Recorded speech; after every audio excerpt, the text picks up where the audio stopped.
wait for people to gather in, at least one person.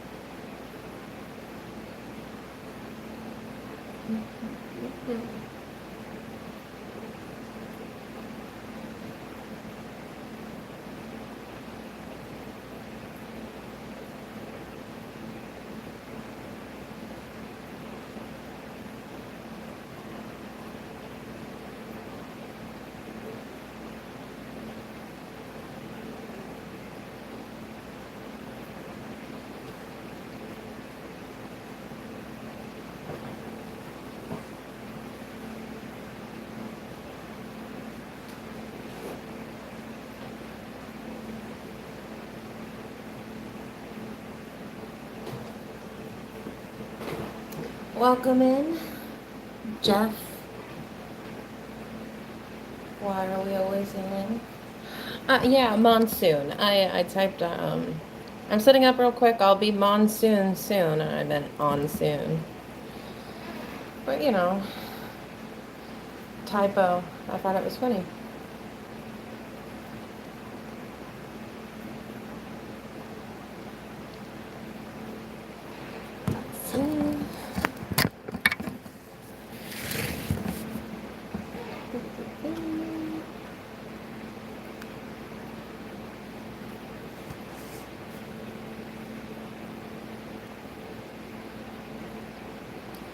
So while I'm waiting for my tablet to turn on, because it has my notes in it, as you might notice, as we go through the stream and we're watching the angelfish tank, unfortunately, earlier today, my smallest angel passed away. So I currently only have 4 angels. I'm pretty sure that it had Popeye, or at least an eye damage that was getting infected. And I think that combined with the stress of always being chased by the biggest angel, just finally, you know, was enough.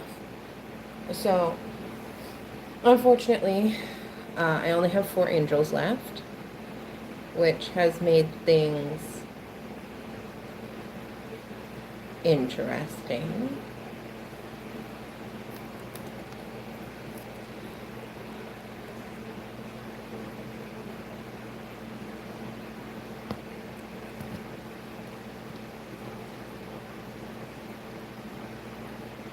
I don't currently have any better fish fly.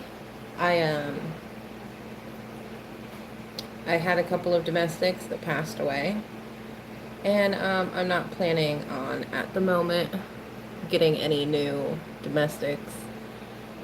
I am planning on getting some wilds in the future.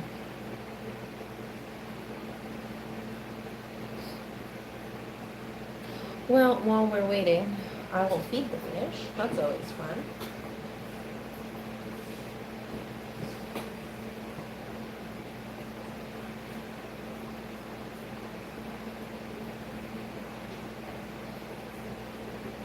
I need this little water change.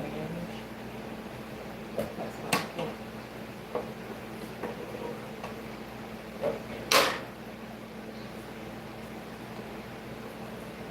It's just got wet, so I'm not putting it in the food container.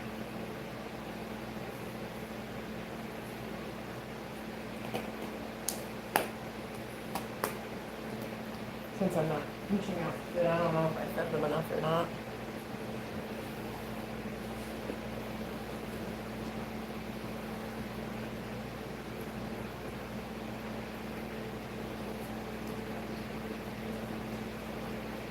Hold on one.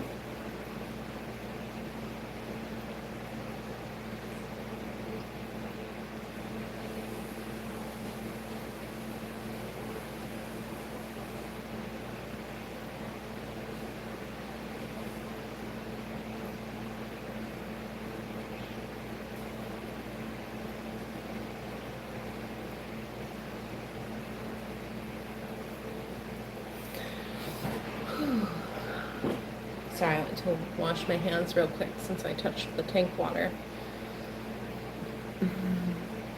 What are some tips for real plants? Because my tanks always get covered in algae. Find plants for your tank type and water parameters. Low-tech plants are always great. I appreciate Val's. That's Valsinaria. The spiralis or corkscrew ones, even the jungle Val are fine. As long as you have something fertilizing them, they should be growing out of control, you know, and that takes a lot out of the tank. There's also like Anubia and swords, which are in this tank.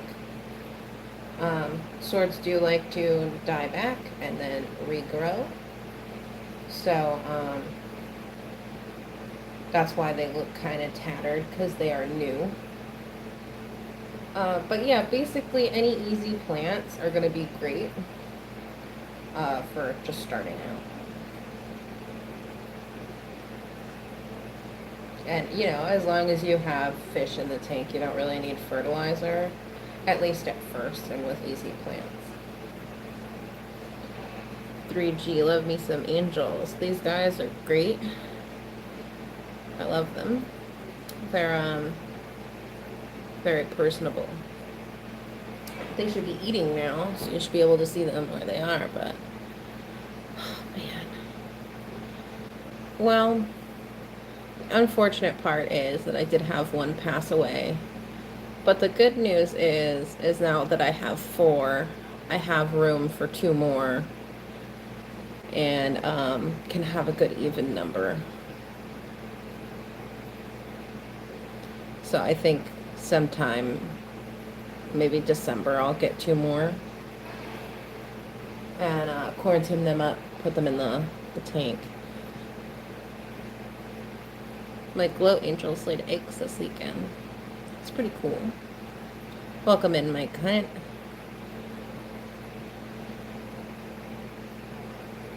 I'm just waiting for my tablet to turn on because it has all my notes in it. And, you know, it's what we're doing. We're waiting. Just hanging out. I just did a water change not too long ago. Finished up maybe a half an hour ago-ish. And,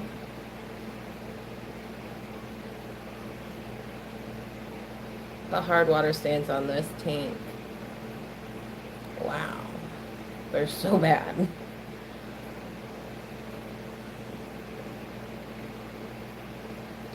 I'm hoping that when I drop them down pH-wise a little bit, using RO or distilled water, it will be a little bit better, because wow, that's bad.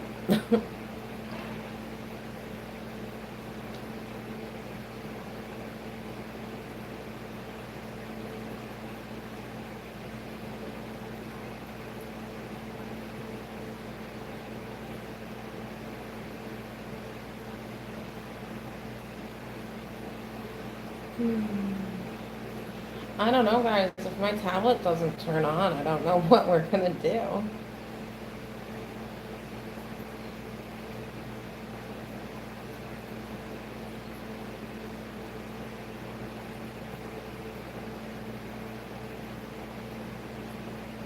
Use catappa leaves instead, naturally lower pH, and the antimicrobial properties are awesome, not to mention the biofilm they produce.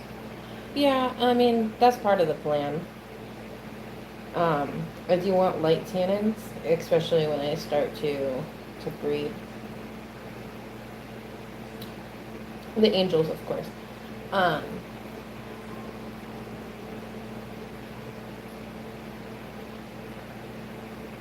It's just that the water is so hard. But, you know, I got them from a place that they were acclimated to my tap water already.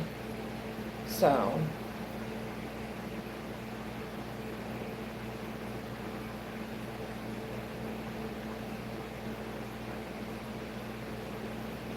when I first added the silvers in, I tinted the water with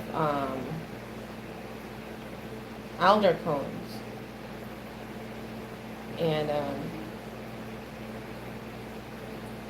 it helped the transition a lot. So that's good.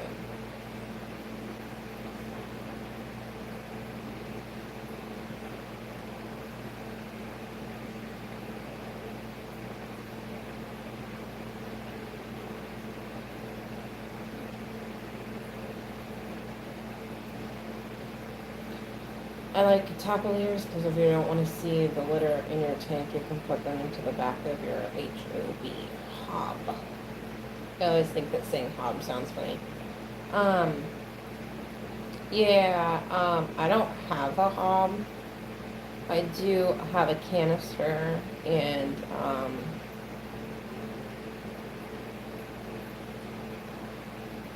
uh, a filter that does UV. Oh my goodness, my tablet is still not turning on, y'all. That I got from Higer that I'm about to do a review on.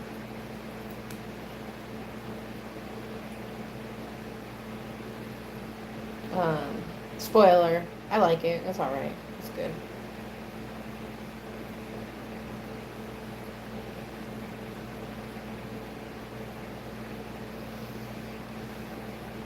Oh my goodness. I don't know what's going on with this tablet, man.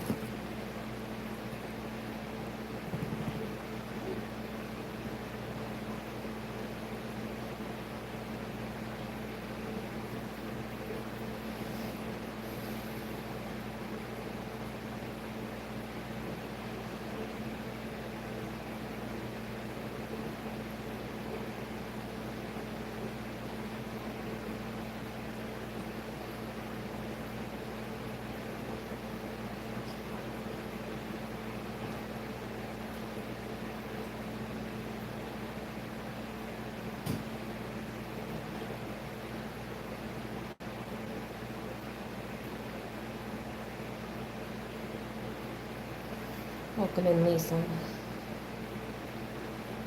I don't know.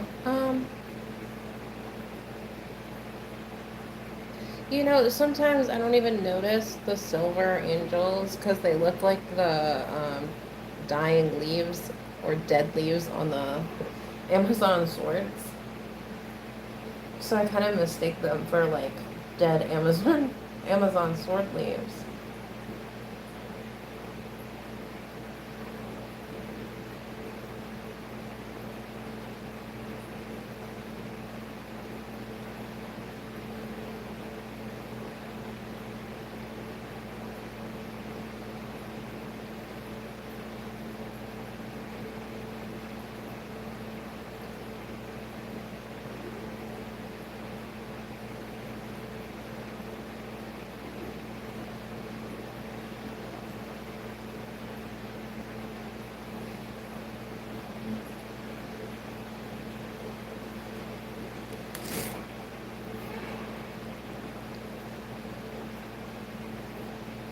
Okay.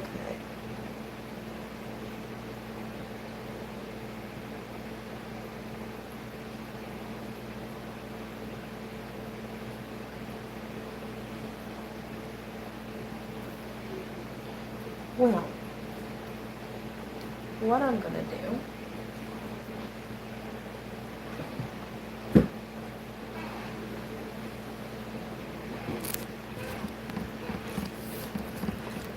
plug my phone in.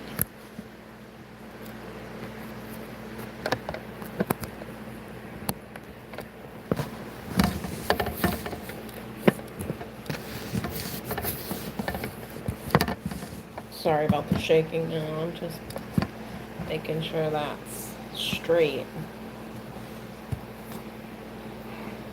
Okay, I'm gonna see if I can access my notes on my computer. And if I can, we're golden. If not,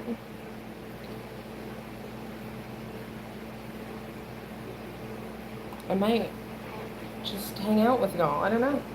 We'll do something else.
Oh my goodness.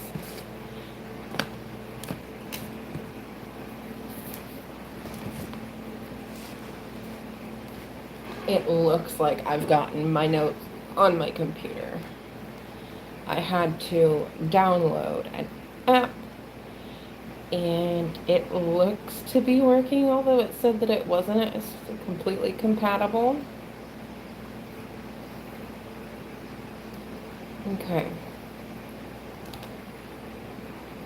Finally,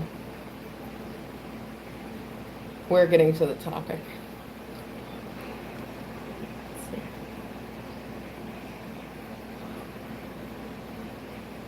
Welcome in, Jose.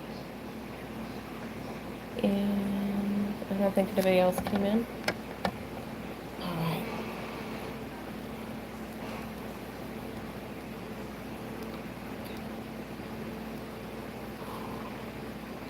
We're talking about how tank design shapes fish behavior.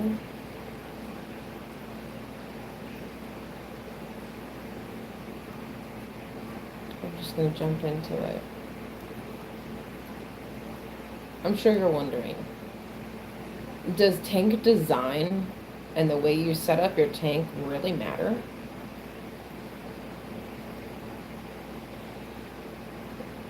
last stream we talked about fish behaviors and how you can um, relate to fish and use fish in your own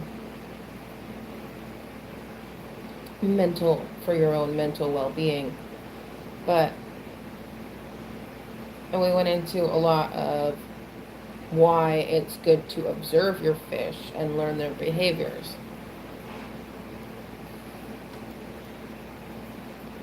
What influences your fish's behavior?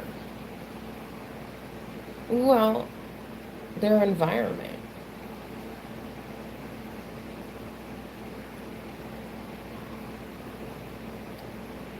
Fish thrive and have evolved in their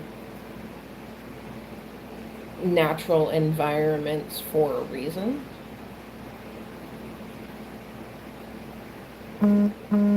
River fish typically have long, sleek, torpedo-shaped bodies. Maybe even like tube-shaped bodies or flat bodies to withstand the powerful currents in a river. And angelfish, which we're looking at now, and even discus have evolved to weave through tight spaces and heavily planted areas. Medaka have evolved to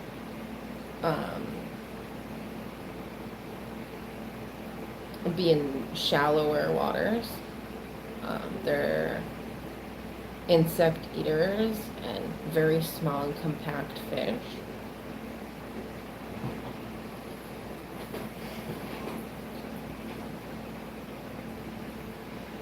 When we're looking at what a fish does in the wild, it really helps us set up that tank environment and see when we set up the tank close to their wild habitat as possible, we see some really interesting behaviors. Like in a heavily planted tank, Medaka, who like a lot of open swimming space, and they like being near the surface and hanging out, basically touching the top of the water, hunting for bugs. In a shallower, longer tank, we're going to see more of that natural behavior.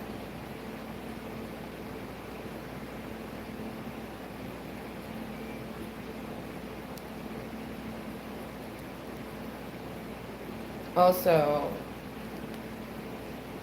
design isn't just what you see, but what you put into the tank, including its water.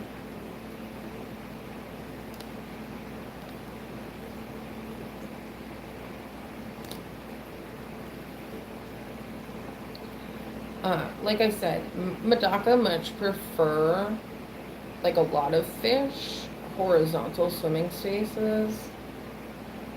They like to be able to go from one end to the other. And they like shorter spaces, right? In comparison to the angelfish, which likes horizontal space, but really thrives when their tanks are taller. If you're looking at a fish tank with a ton of fish in it, or in an improper tank, like putting a goldfish in a column tank, you're going to see stress, aggression, and even illnesses.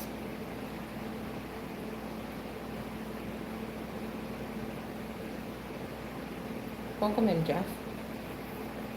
I think I already said that earlier. Welcome back in.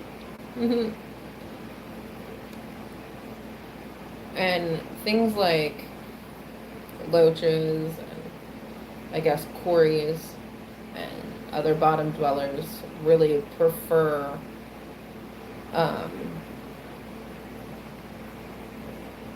the footprint of a tank being larger,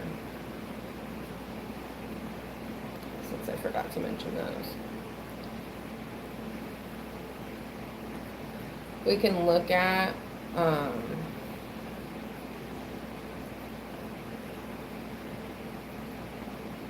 an example of a very popular fish like guppies, and you can see the difference in how they act in a smaller tank and a larger tank. Besides, in smaller tanks, then their water getting absolutely nasty, they act differently, right?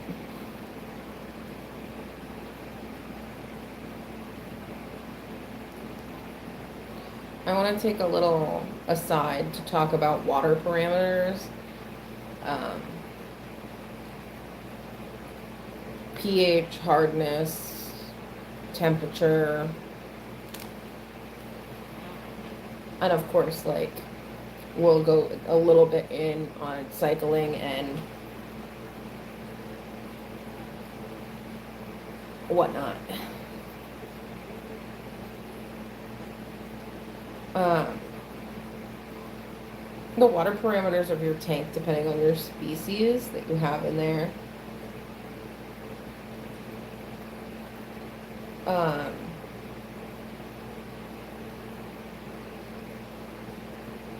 will shape how healthy the fish is. For example, there's quite a few species of wild bettas that need very soft water.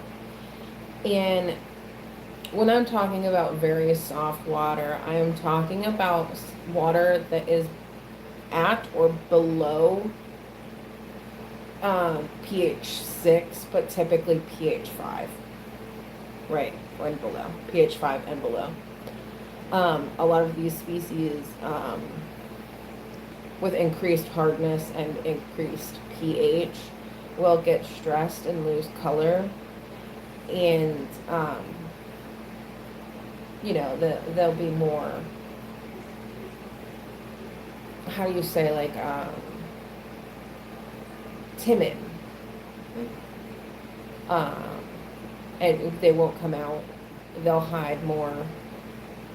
And of course, you won't see like natural breeding behaviors. And neocaradinas, they need specific water parameters, like general hardness and carbonate hardness of around general hardness of around 7, and carbonate hardness around 3, 4, 5, 6-ish. Different places definitely have different necessary KH, so it's a bit more complicated.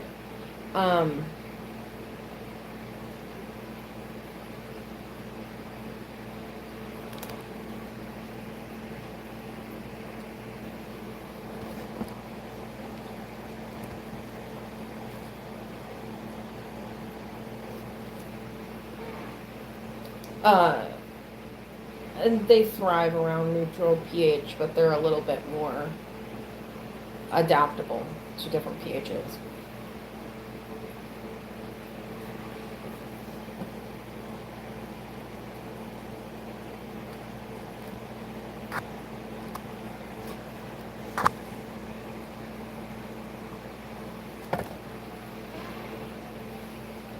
But typically low minerals in the water equals failed molts.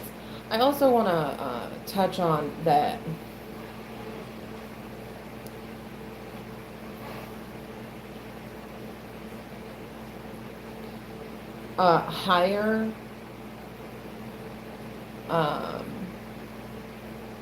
higher GH and KH and hardness, just hardness in general. I meant pH, but hardness in general and pH um, can also cause failed molts in neocaridina shrimps. So it's really about balance, right? And guppies definitely like higher general hardness and um, around pH 8. Of course, there's African cichlids that need high pH and hardness. They don't really do well in softer waters. You're basically, all this to say, like, you're building an environment with water just as much as rock or plant or other decor pieces and placement and arranging.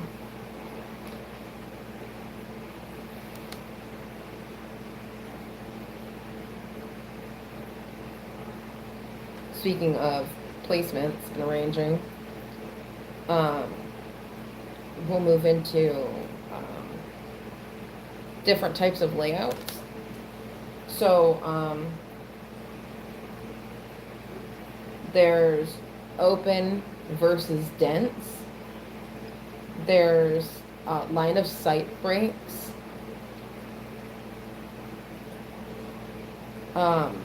Riverine.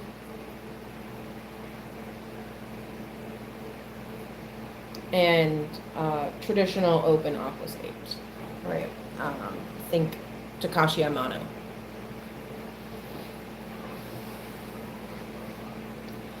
I'll explain these a little bit. Open layouts or aquascapes are good for Cece's who like to shoal together and swim freely around the tank. A dense planting and hardscape reduces stress, especially for shy fish.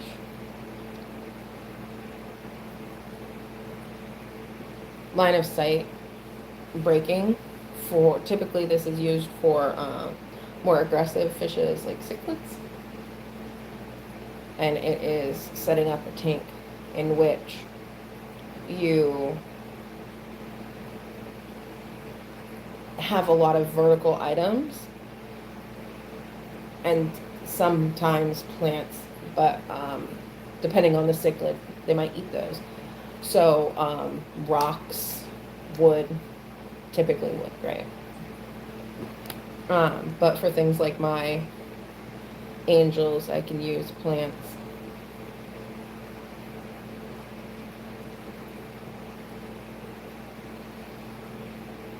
A riverine and still.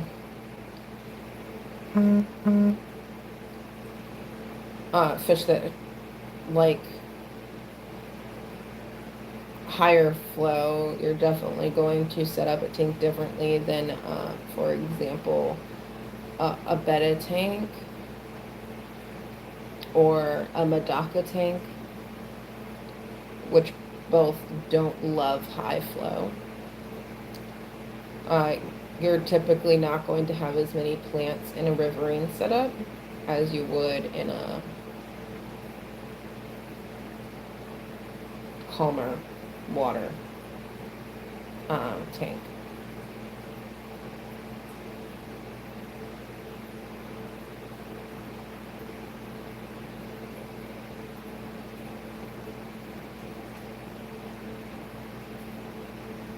Lighting also affects behaviors.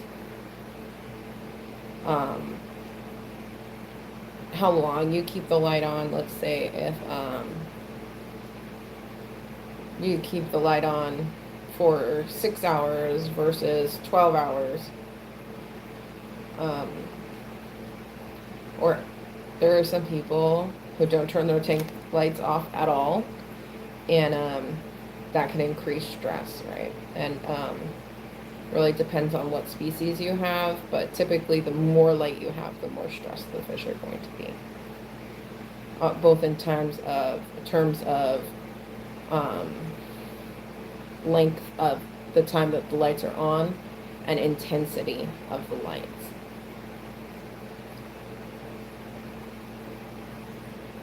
Speaking about lighting, making sure that you don't have the mirror effect in your tank is really important, especially with more aggressive fishes, including betta fish and specifically domestics, because they will flare at themselves. And while some flaring is fine, constantly being um, in that specific like anger or aggressive state can stress them out. And there's things like shelters or caves, um, and I mean for like shell-dwelling cichlids, shells as well. Um, Being able to hide or claim a small area reduces stress, especially in things like coolie leeches. Um, I think plecos. I'm sorry, guys. I don't really do catfishes, so I'm not 100% sure. But from what I heard, I believe that to be true. I will double check that though. Um, Floating plants can also help in your design for lighting.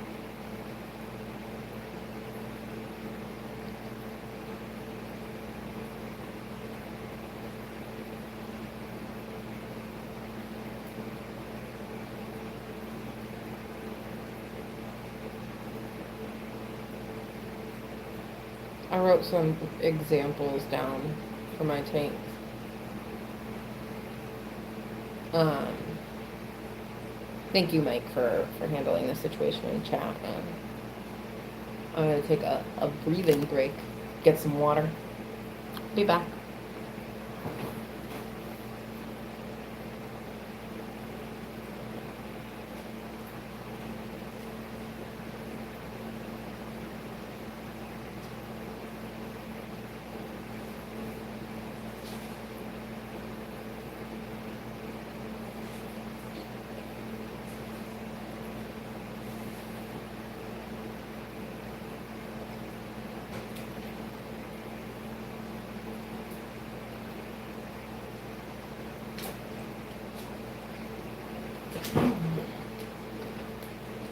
Okay, I'm back. Got some water.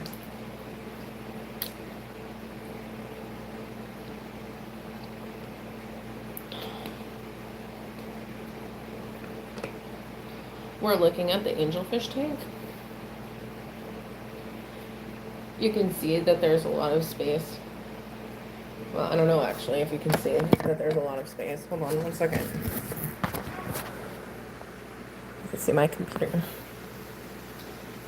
You can see that there's a lot of space horizontally, but there's also good vertical space. Now, would they like a taller tank? I'm sure they would appreciate that.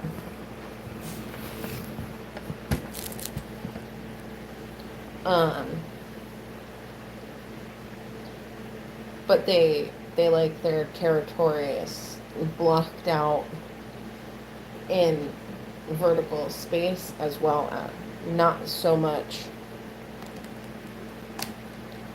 horizontal space.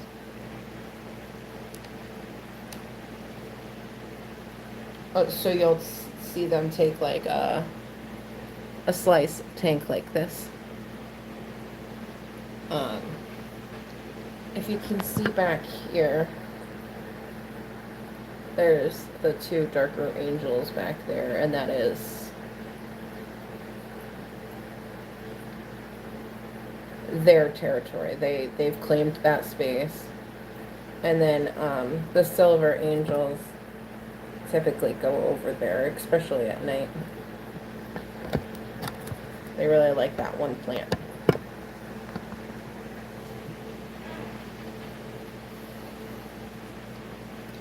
I this tank is obviously not set up yet fully.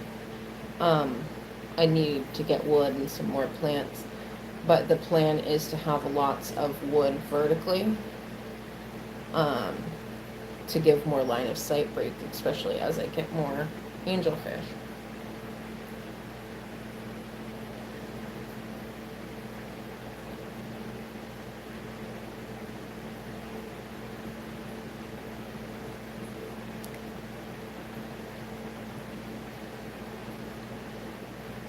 In my 20 long, my Madakas much prefer open swimming areas, especially near the top.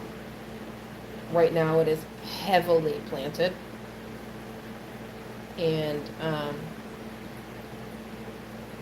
I can see they're all being pushed to the front by the valve. So I'm seeing less behavior, natural behaviors. Coolie loaches, I think I touched on this earlier, really enjoy shaded spaces, caves, rock crevices, and other hiding spots. Um,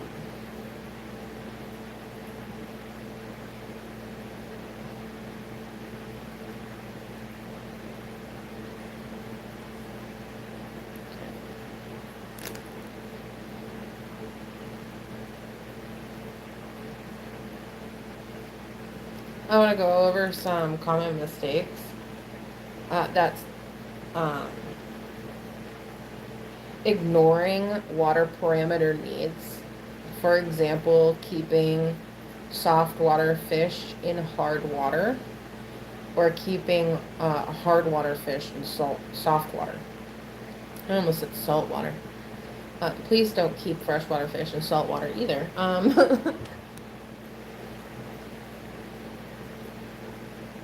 Overstocking um, fishes that are aggressive without necessary territory design and setup.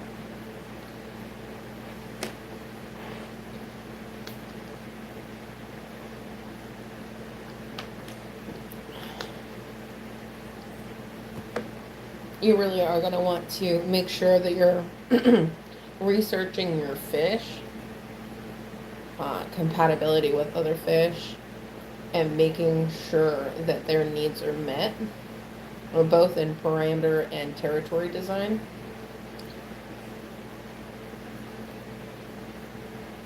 If you're getting a cichlid, or you're doing a community cichlid tank, you need to make sure that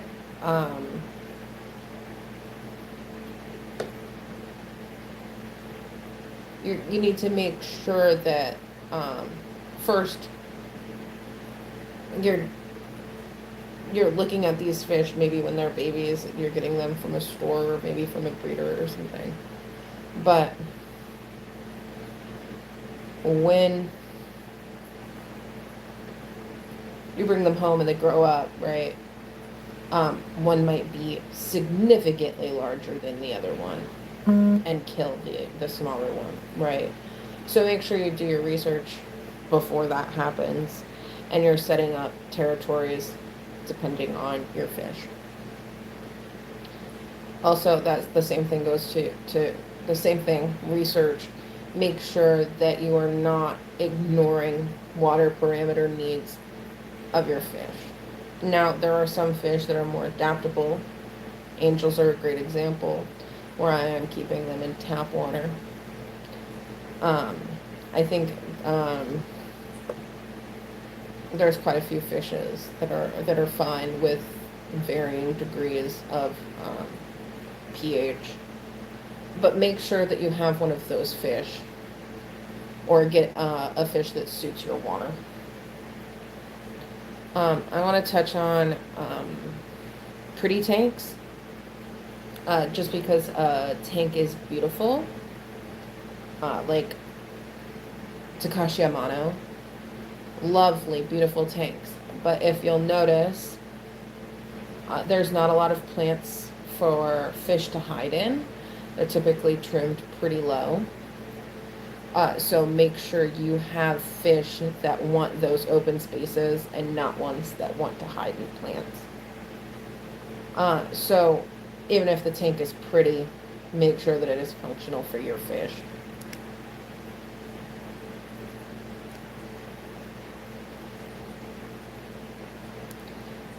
Make sure that you're testing your water,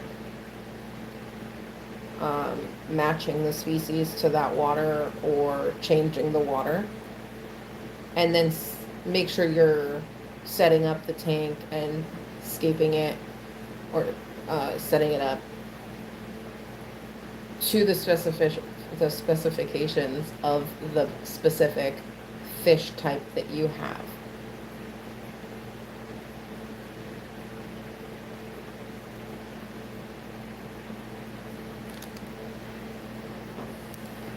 I don't know if you're still here, but thanks for joining, Jose. Have a wonderful night. All right, everyone. I went through that super quick because I was rushing because, you know, I was late because of my tablet.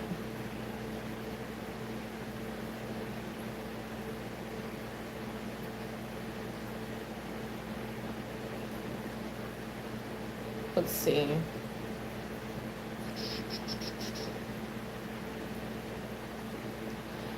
So in short,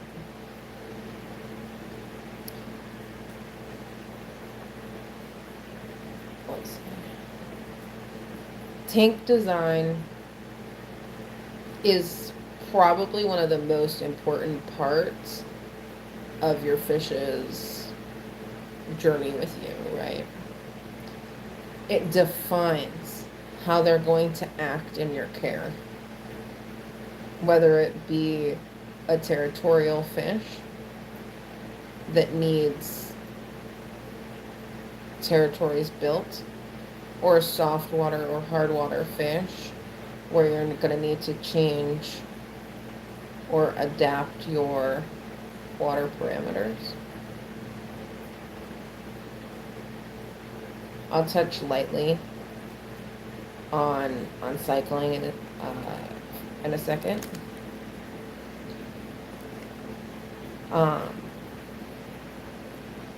Basically making sure that your fish is in the correct environment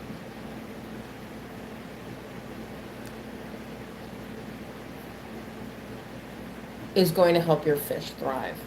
Welcome in, Kopi. Don't worry, I was technically late too. But, my goodness.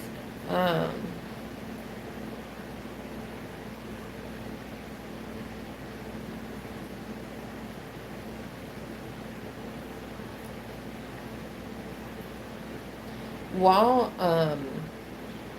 tanks with pH lower than 5 don't cycle in the same way that tanks above the pH of 5 do,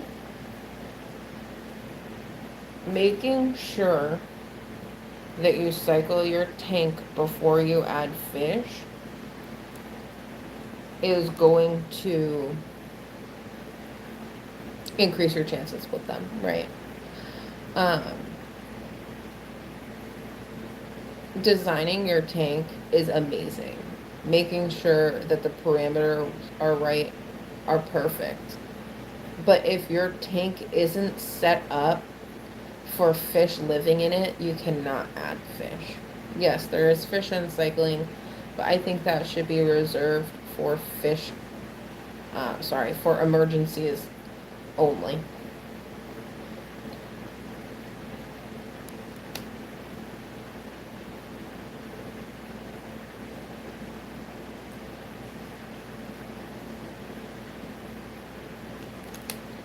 So,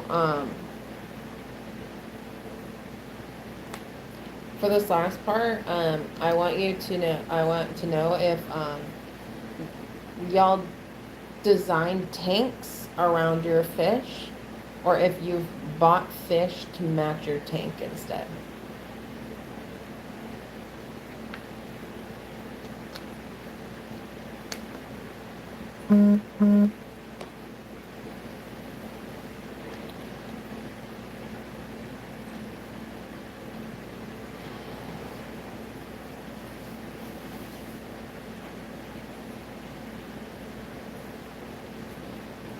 Cece, on the Sundays that you know you are going to stream, feel free to drop a link in it at my stream if someone doesn't get it before you.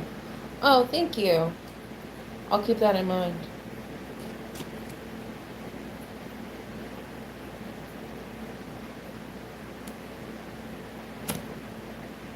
I know that the Fish Fam um, thing has not been working for me. It says that my videos are already in the feed, but they're not showing up on the website for me, or the app, which is basically the website. Um, so I don't know what's going on there. Also, hopefully I will be able to do regular streams again soon. Yeah,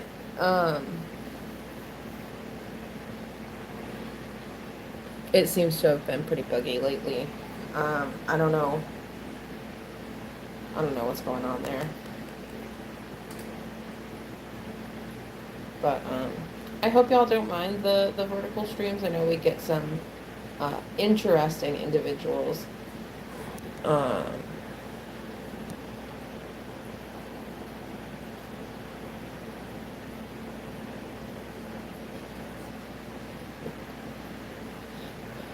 and on vertical, right, that are not typically here, but it's the easiest for me right now. And hopefully once I figure out the whole finding a good streaming provider, I don't know, like StreamYard or Restream or something. I just want to find the best one and kind of keep going with it. I've had my opinions on ones that I've used. Welcome in, Jess. I don't know. I was having some problems with the one that I was using, where I kept getting copyright on everything. So every live stream I did, I got a copyright on it. So when I do them this way, I don't.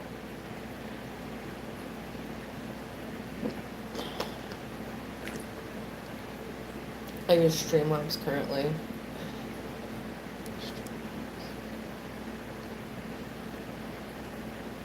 Is Streamlabs the one that's like super expensive? I don't want to do that one. But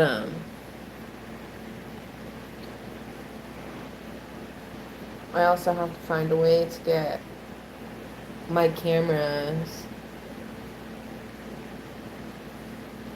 up and running again. I've been having technical issues with them, and that's originally why like I took a break from streaming. It was technical issue after technical issue after technical issue.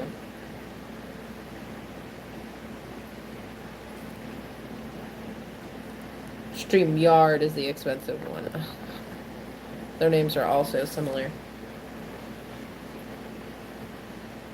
Restream, Streamlabs, StreamYard. They're all so similar. But yeah, I have to figure out my camera situation as well. I'm working on trying to live stream from my GoPro. I might do a test stream or two to see how that works.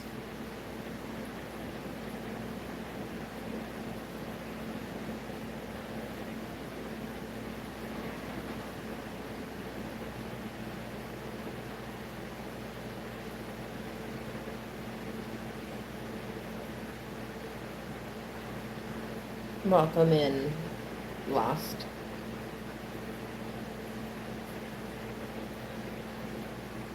Whomever you are.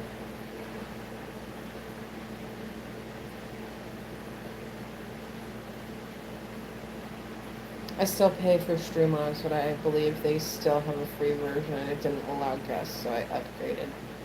Yeah, see, Restream allowed guests, I think up to 5 guests and the creator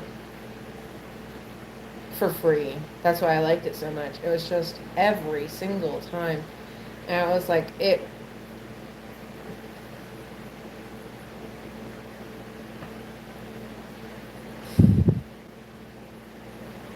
I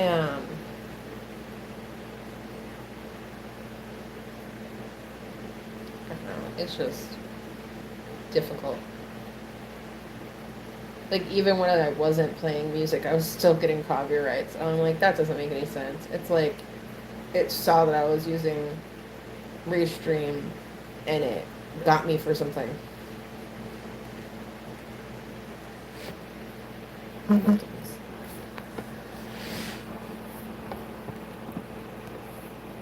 You can even see the fish can. Oh, that's a light now. Good. They're all hiding. Except for that one. I'll come over in a second.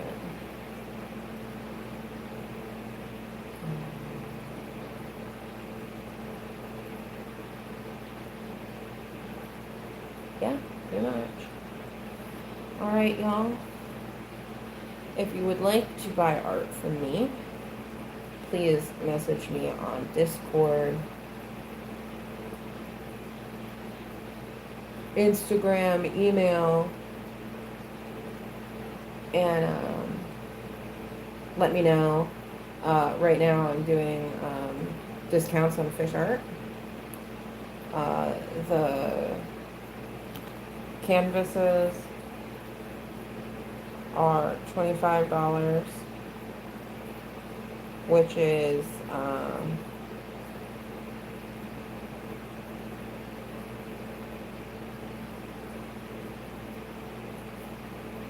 Fish Fan link is here.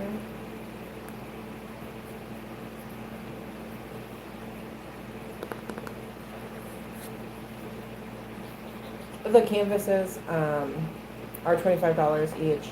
Digital art is about 10%. It depends on what you want, but I do give a little bit of discount.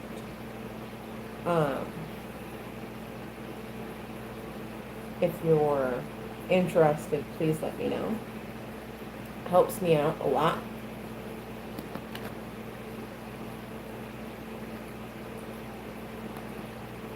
And then, yeah. I'll be streaming again.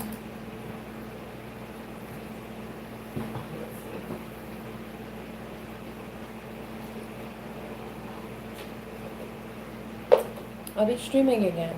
You know, I will stream again eventually. I hope.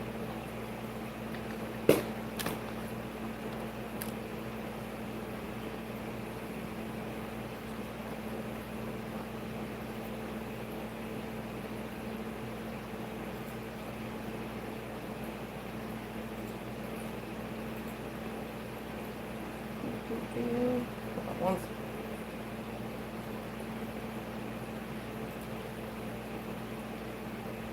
Okay, so I will be streaming again on Wednesday at the same time, but an hour in the future.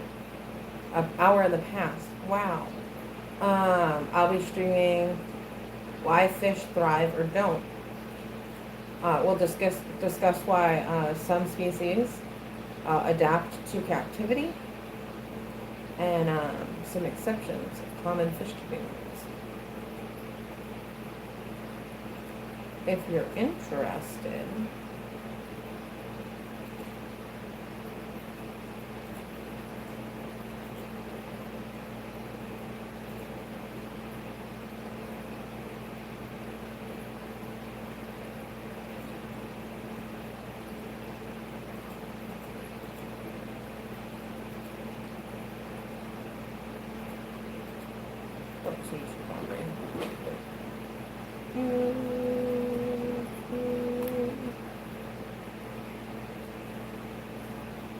you can go to my, oh, cool.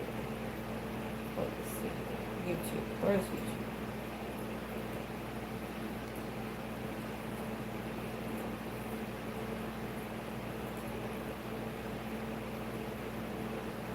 You can go to my bio and click the Linktree link, and you'll see all my links there. My email, Instagram, Discord server, and you can join via there, because I know on this the links don't really work, so we'll see.